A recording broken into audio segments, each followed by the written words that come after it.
tokoh kita, maka usaha pemilu yang kita jalani. Jemaah sholat Idul Fitri di wilayah Bantul dibuat kesal dengan aksi khotib saat khotbah sholat Id pada Rabu 10 April 2024 pagi. Pasalnya, sang khotib berkhotbah soal dugaan kecurangan pemilu hingga mengkritik Presiden Joko Widodo. Jemaah yang kesal pun akhirnya meninggalkan lokasi hingga videonya viral di media sosial.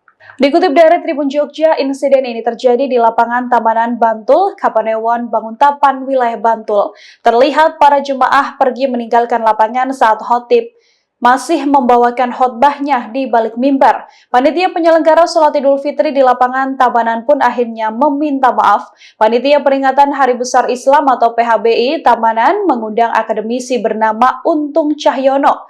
Ketua PHBI Tamanan Suyendro Nugroho menyebut kejadian semacam ini baru pertama kali terjadi selama dirinya menjabat sebagai Ketua PHBI.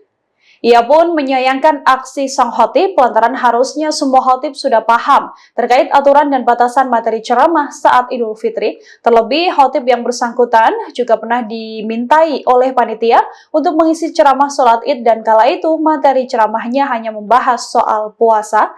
Mengklarifikasi video yang viral, Suyendro kemudian mengatakan tidak seluruh jemaah pulang saat khotib membawakan khotbahnya. Ia memperkirakan hanya sekitar 25% jemaah yang pergi dan sisanya masih berada di lokasi sampai selesai acara. Pasca kejadian ini, Suyendro juga menyebut telah menghubungi yang bersangkutan dan memberikan imbauan agar tidak menyampaikan materi bermuatan politik. Pihaknya juga telah mengklarifikasi masalah ini pada Kemenak Bantul untuk evaluasi. Oleh para pejabat negara menjadi sangat lebih memalukan dan memuakkan karena kecurangan dalam pemilu yang dinilai banyak pihak yang terburuk dalam sejarah Indonesia.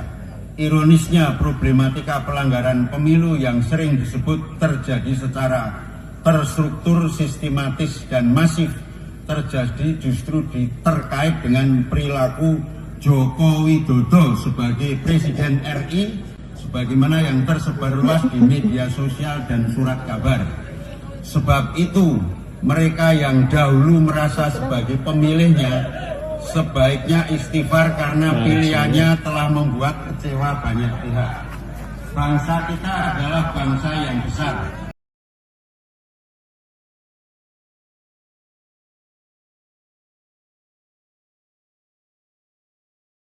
Download Tribun X sekarang, menghadirkan lokal menjadi Indonesia.